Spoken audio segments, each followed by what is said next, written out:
प्यारे बच्चों नमस्कार। आज की इस वीडियो लेक्चर में हम 9वीं कक्षा के गणित का छठा चैप्टर पढ़ेंगे जिसका नाम है रेखाएं और कोण, लाइन्स एंड एंगल्स। इस चैप्टर की शुरुआत में हम सबसे पहले कुछ एक आधारभूत पद और परिभाषाएं पढ़ेंगे, कुछ एक बेसिक टर्म्स और डेफिनेशंस पढ़ेंगे।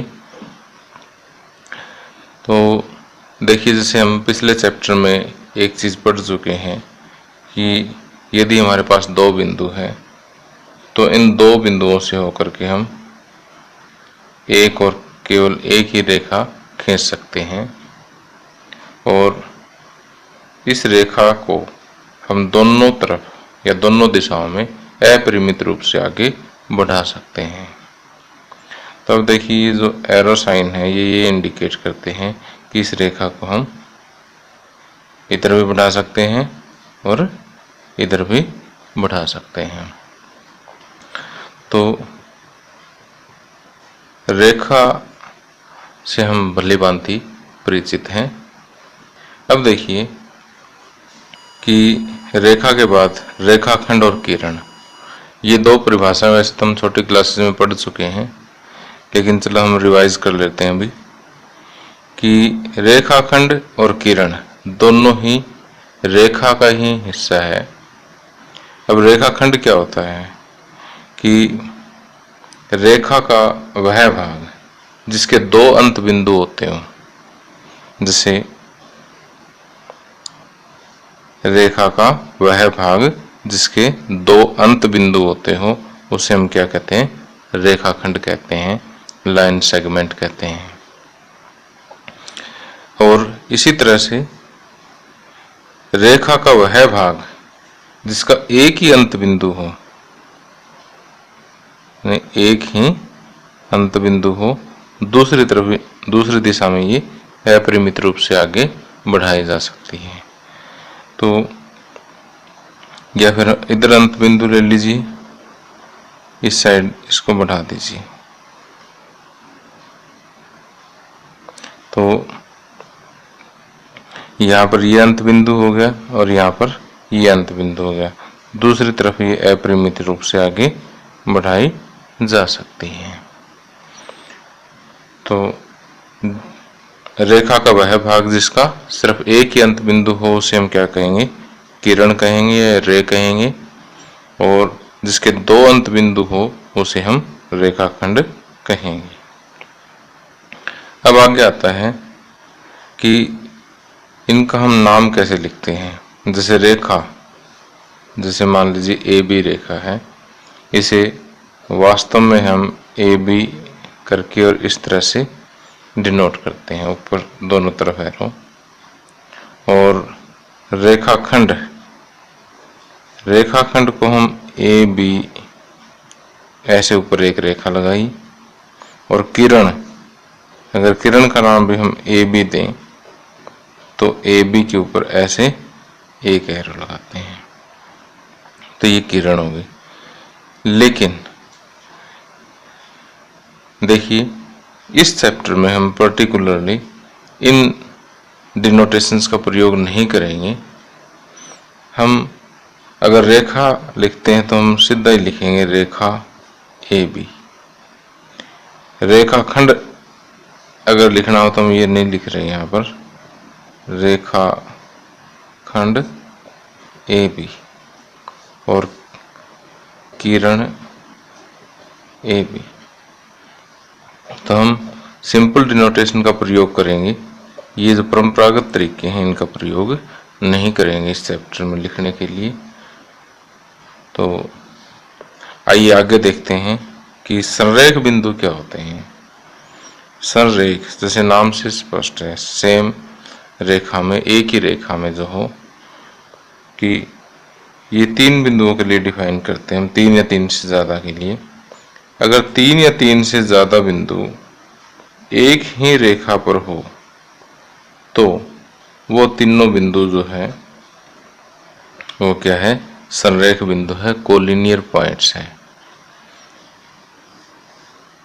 और यदि तीन बिंदु एक ही रेखा पर ना हो तीन या तीन से ज्यादा बिंदु जो एक ही रेखा पर ना हो, ऐसे क्या कहलाते हैं? असंरेख बिंदु या नॉन कोलिनियर पॉइंट्स कहलाते हैं। अब जैसे अगर मैं बात करूं पॉइंट ए, बी और सी की, तो ये नॉन कोलिनियर है, असंरेख बिंदु है, क्योंकि एक रेखा पर नहीं है।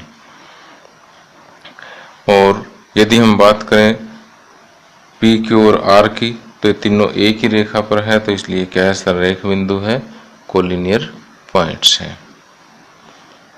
अब आगे आता है कि कोण क्या होता है। अब देखिए कि जब दो किरणें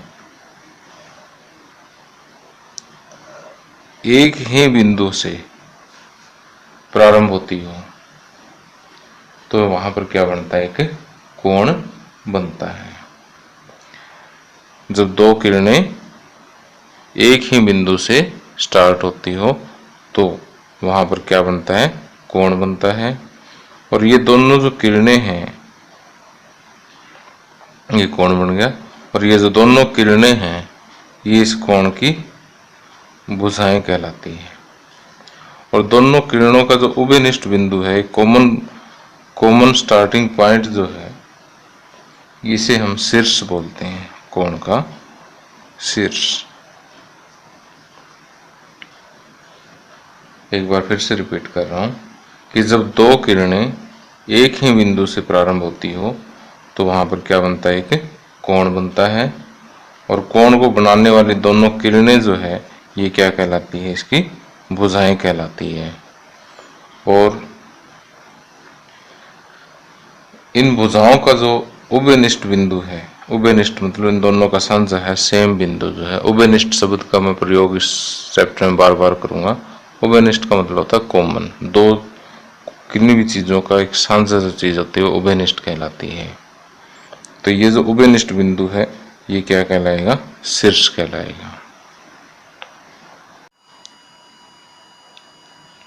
अब इंग्लिश में वर्टेक्स को इंग्लिश में शीर्ष को बोलते हैं वर्टेक्स, और भुजाओं को बोलते हैं साइड्स। तो जो हिंदी मीडियम वाले स्टूडेंट्स हैं, वो भी इंग्लिश में ये शब्द याद रखें, क्योंकि आगे जो मैथमेटिक्स आता है लगभग सभी स्टेट्स में इंग्लिश मीडियम में ही आता है। तो ये थोड़ा थोड़ा करके अभी से याद रखना शुरू कर दें।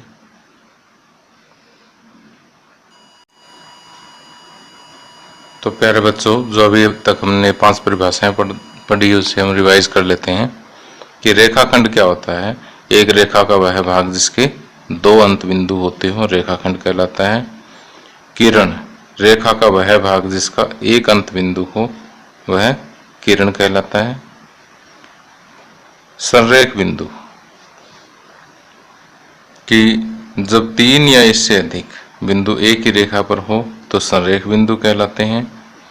जब तीन या इससे अधिक बिंदु एक रेखा पर ना हो, तो ये असंरेख बिंदु कहलाते हैं। कोण, जब दो किरणें एक ही बिंदु से प्रारंभ होती हो, तो वहां पर कोण बनता है। और ये दोनों किरणें जो है कोण की भुजाएं कहलाती है। और जो उभयनिष्ठ अंत बिंदु है, ये कोण का शीर्ष कहलाता है। तो ये परिभाषाएं मैंने यहाँ पर लिख दी है। अगर आप चाहो तो अपने नोटबुक में नोट कर सकते हो। वीडियो को पॉज कर लें एक बार।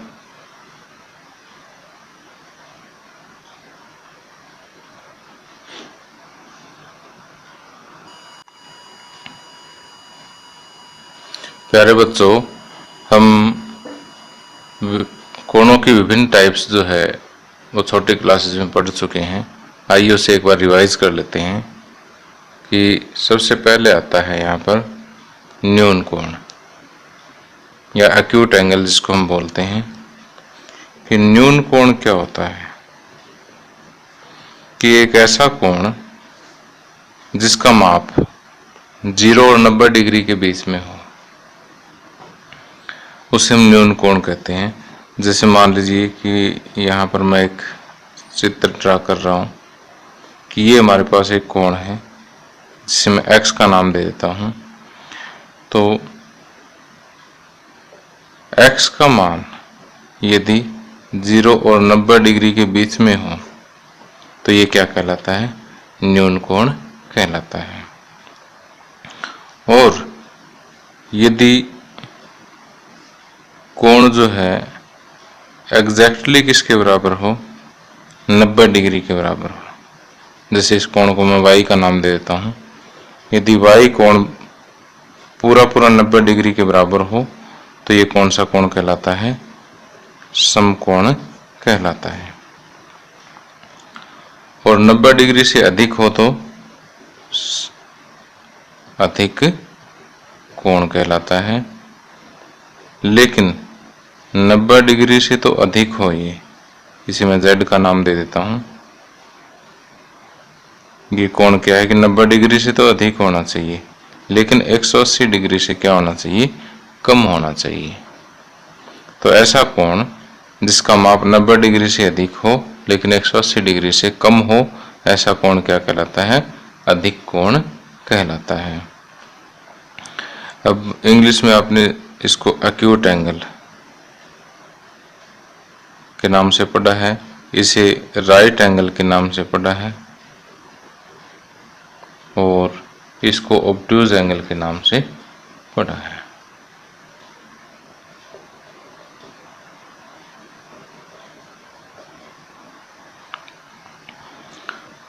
तो अब चौथी टाइप का कोण जो आपने पहले पढ़ रखा है वो है जिसका माप 180 डिग्री हो।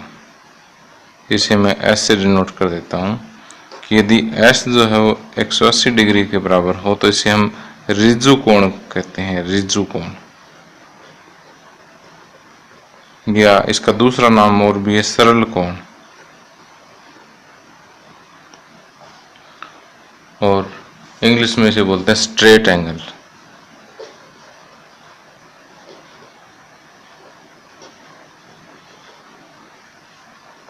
क्योंकि इससे क्या बनती है? एक स्ट्रेट लाइन बनती है, एक सीधी रेखा बनती है। और इसीलिए इसको हिंदी में भी सरल कोण कहते हैं, क्योंकि एक सरल रेखा सीधी रेखा बनती है यहाँ पर। और यदि एंगल जो है वो 180 डिग्री से बड़ा हो लेकिन 360 डिग्री से छोटा हो तो उसे हम प्रतिवर्ती कोण कहते हैं। प्रतिवर्ती कोण। प्रतिवर्ती कोण, जैसे मान लीजिए प्रतिवर्ती कोण ये T है, तो हम ये कहेंगे कि जो 180 से बड़ा हो और 360 डिग्री से छोटा हो, ऐसा कोण क्या कहलाता है? प्रतिवर्ती कोण या रिफ्लेक्स एंगल कहलाता है।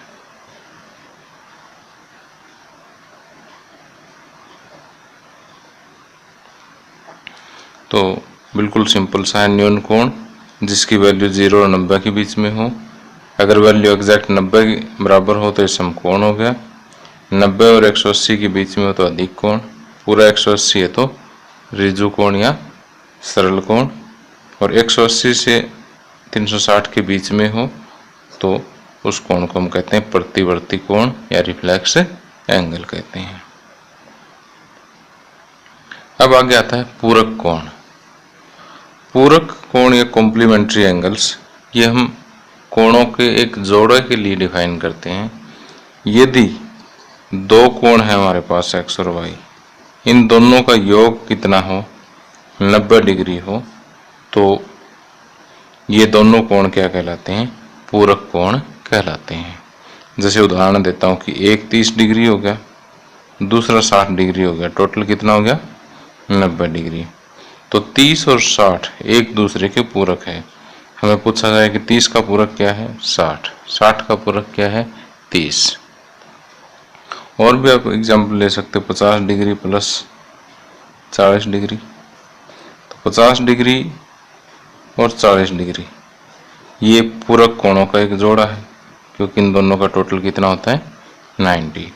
तो 50 डिग्री का पूरक 40 डिग्री, 40 डिग्री का पूरक 50 डिग्री। तो इसी तरह से मैं अगर आपसे पूछूं कि 10 डिग्री का पूरक क्या है? 80 डिग्री है। और 80 डिग्री का पूरक 10 डिग्री है। और इसी तरह से समपूरक कोण, यदि दो कोणों का योग 180 डिग्री हो तो ये दोनों कोण जो है एक दूसरे के संपूरक कोण कहलाते हैं। ये दोनों कोण एक दूसरे के संपूरक कहलाते हैं। जैसे मान लीजिए कि एक कोण 70 डिग्री है तो दूसरा कोण 110 डिग्री है। दोनों का टोटल 70 डिग्री प्लस 110 डिग्री कितना हो गया, 180 डिग्री। तो 70 डिग्री और 110 डिग्री एक दूसरे के संपूरक कोण हैं, सप्लीमेंट्री एंगल हैं। अब कई बार स्टूडेंट्स इसमें कंफ्यूज हो जाते हैं कि पूरक और संपूरक को भूल जाते हैं। तो ये तो आपको सिंपली याद रह ही जाता है कि एक टाइप का ऐसा जोड़ा है जिसका कोण 90 डिग्री है और दूसरा ऐसा जोड़ा जिसका 180 डिग्री है। तो जिसका जोड़ कम होगा उसका नाम भी देखिए छोटा है, और जिसका सम ज़्यादा होगा, टोटल ज़्यादा हो, उसका नाम बड़ा है। तो इस तरह से आप याद रख सकते हैं कि जिसका टोटल कम हो उसका नाम छोटा मिलेगा, जिसका टोटल ज़्यादा है उसका नाम बड़ा मिलेगा। और इंग्लिश मीडियम वाले स्टूडेंट्स भी इसको आसानी से याद रख सकते हैं कि जैसे अल्फ़ाबेट्स में सी तीसरे नंबर पे आता है और एस 19वें नंबर पे आता है, तो जो पहले आएगा अल्फ़ाबेट्स में उसका सम छोटा होगा, जो बाद में आएगा ABCD में उसका सम ज़्यादा बड़ा होगा। इस तरह से आप एक अपने माइंड में एक इमेज बना सकते हैं जिससे कन्फ्यूज़न ना हो एग्ज़ाम के अंदर।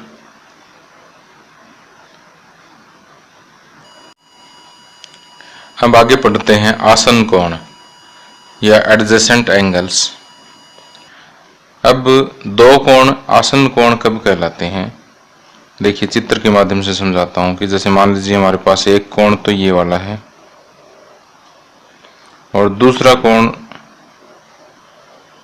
ये वाला है, कि एक कोण तो ये है और दूसरा कोण ये है। नाम दे देते हैं हम ABCD। तो एक कोण तो गया CBD और दूसरा ABD।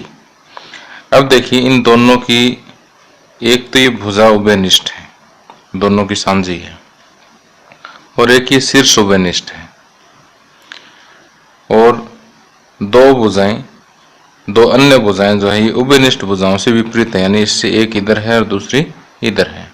यानी तीन कंडीशन है कि पहली तो क्या है, एक भुजा उभयनिष्ठ,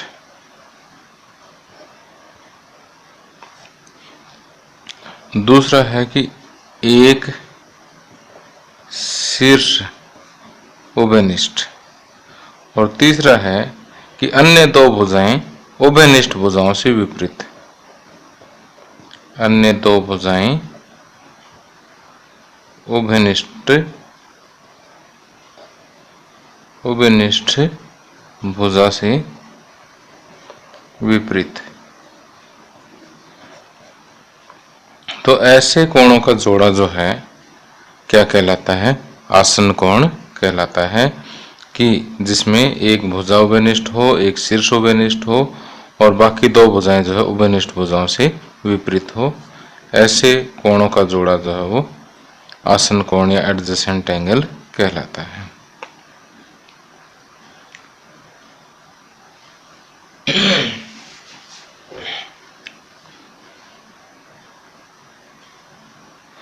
तो इसमें लिखेंगे ऐसे कोण जिनमें एक भुजा उभयनिष्ठ हो,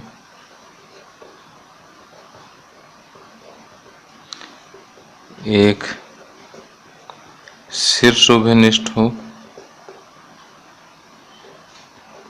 तथा अन्य दो भुजाएं उभयनिष्ठ भुजा से विपरीत हो।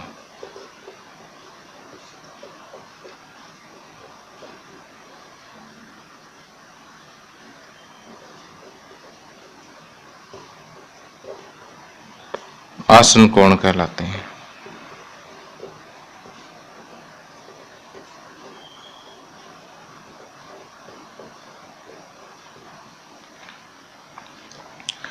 अब आगे आता है वेरी इंपॉर्टेंट, कोणों का रैखिक युग्म and linear pair of angles.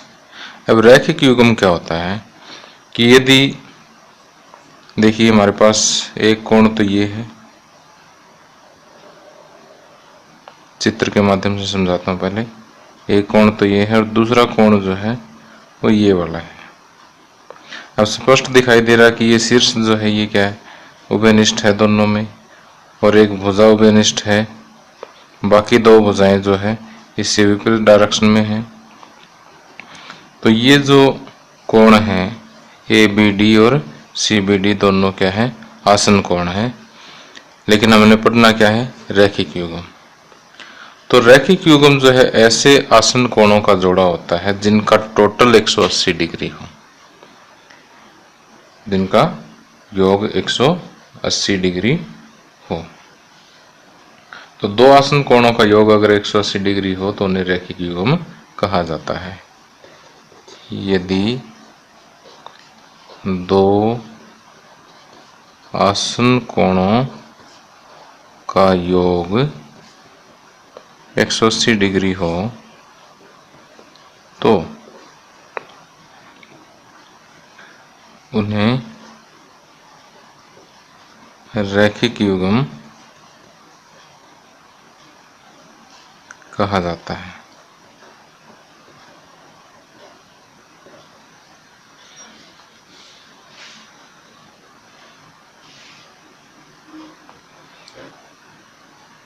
तो देखिए कि यदि हमारे पास एक रेखा है और उस रेखा पर एक किरण खड़ी है, इस रेखा पर एक ही किरण खड़ी है, तो इस तरह से जो दो आसन कोण बनते हैं उनका योग हमेशा ही क्या होगा, 180 डिग्री होगा। दो बातें बोल रहा हूं मैं। पहली बात क्या है कि एक रेखा पर एक किरण खड़ी है, तो इस तरह से जो दो आसन कोण बनते हैं उनका योग हमेशा ही 180 डिग्री होता है, अर्थात कि वो दोनों रैखिक युग्म होते हैं। और दूसरा कि यदि दो आसन कोणों का योग 180 डिग्री है तो उभयनिष्ठ भुजा जो है वो कॉमन होगी, वो एक रेखा होगी। तो ये दो बातें जो मैंने बोली है, पहली बात कौन सी, एक रेखा पर अगर एक किरण खड़ी है तो आसन कोणों का योग 180 डिग्री होता है। और दूसरी बात मैंने बोली है कि यदि दो आसन कोणों का योग 180 है तो उभयनिष्ठ भुजा जो है वो एक ही रेखा होगी। तो ये जो दोनों हैं, दोनों बातें हैं, ये लीनियर पेयर एक्सियम कहलाते हैं, रैखिक युग्म अभिगृहित कहलाते हैं।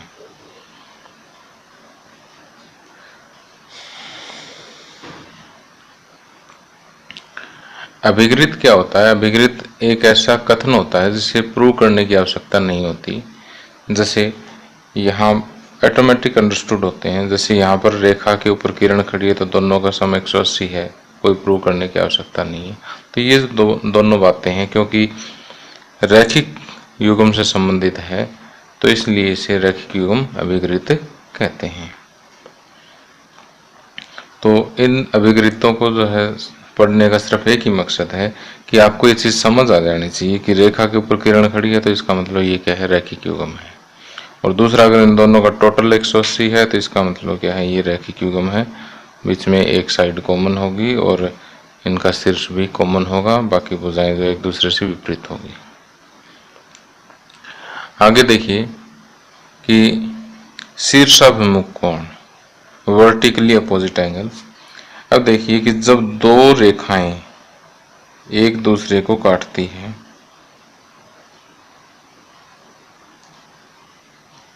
जब दो सरल रेखाएं आपस में काटती है तो आमने सामने बने कोण, जैसे एक कोण ये, इसके सामने बना हुआ कोण ये, तो जो आमने सामने बने कोण जो है वो क्या कहलाते हैं, शीर्षाभिमुख कोण कहलाते हैं। जैसे एक पेड़ तो ये हो गया, इसमें दूसरा पेड़ भी है शीर्षाभिमुख कोण का, एक ये और एक ये। ठीक, तो हम कहेंगे जब दो सीधी रेखाएं आप एक दूसरे को काटती हैं, जब दो सीधी रेखाएं एक दूसरे को काटती है तो आमने सामने बने कोण शीर्षाभिमुख कोण कहलाते हैं।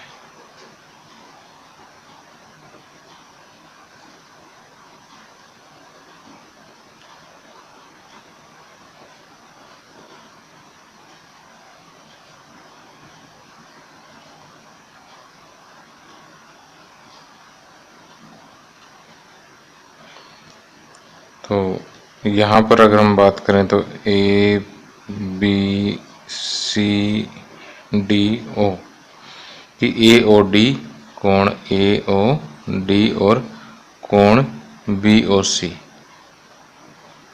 ये दोनों शीर्षाभिमुख कोण हैं और शीर्षाभिमुख कोण आपस में बराबर होते हैं हमेशा ही। इस चीज़ को हम प्रूव भी करेंगे आगे। और इसी तरह से ए ओ सी कोण ए ओ सी तथा कोण बी ओ डी, ये दोनों शीर्षाभिमुख कोण है। शीर्षाभिमुख कोण है तो आपस में बराबर है। तो इस चीज़ को याद रखेंगे कि शीर्षाभिमुख कोण आपस में बराबर होते हैं। इसको हम प्रूव भी करेंगे अभी आगे।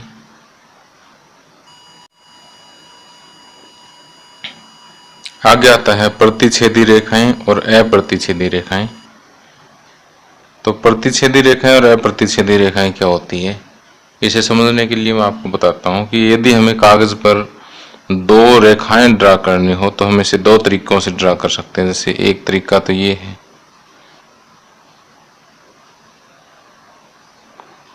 ऐसे एक दूसरे को कट करती हुई रेखाएं हो सकती हैं, या फिर दो रेखाएं हम ऐसे ड्रा कर सकते हैं। एक तो रेखा ये होगी और एक ये होगी।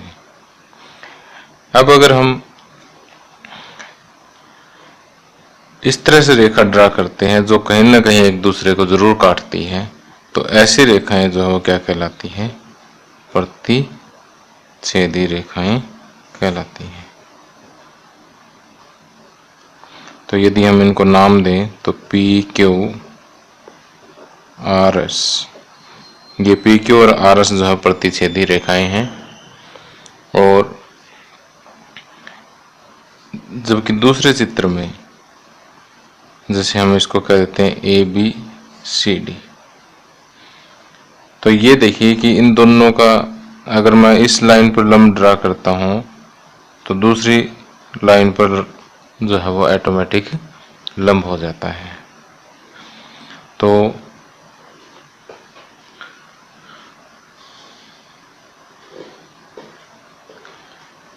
ये लंब चाहे आप यहाँ ड्रा कीजिए। अब देखिए दोनों का लंब सेम है तो इसको उभयनिष्ठ लंब कह सकते हैं। इसी तरह से हम उभयनिष्ठ लंब यहाँ कहीं भी ड्रा कर सकते हैं।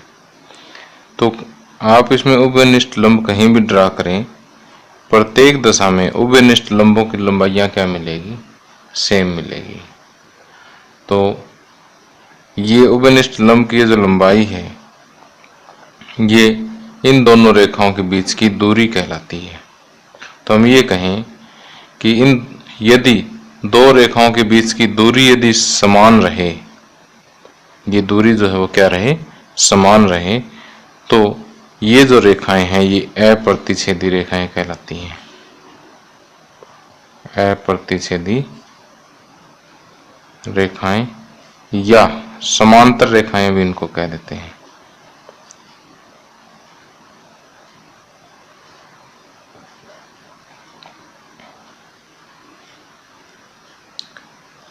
तो इस तरह से यदि आपने कोई रेखा और ड्रा कर ली, अब ये रेखाएं कौन सी हैं, इसको भी आप प्रतिच्छेदी रेखाएं कह सकते हैं, क्योंकि रेखा को हम अपरिमित रूप से आगे तक बढ़ा सकते हैं। तो ये कहीं ना कहीं प्रतिच्छेद करेगी। ठीक है, तो इस कंसेप्ट को भी आपने माइंड में रखना है कि एक रेखा को हम अपरिमित रूप से दोनों तरफ या दोनों दिशाओं में बढ़ा सकते हैं। तो रेखाएं दो तरह की होती है, प्रतिच्छेदी रेखाएं और अप्रतिच्छेदी रेखाएं। अप्रतिच्छेदी रेखाओं के बीच की दूरी हमेशा ही क्या रहती है, समान रहती है।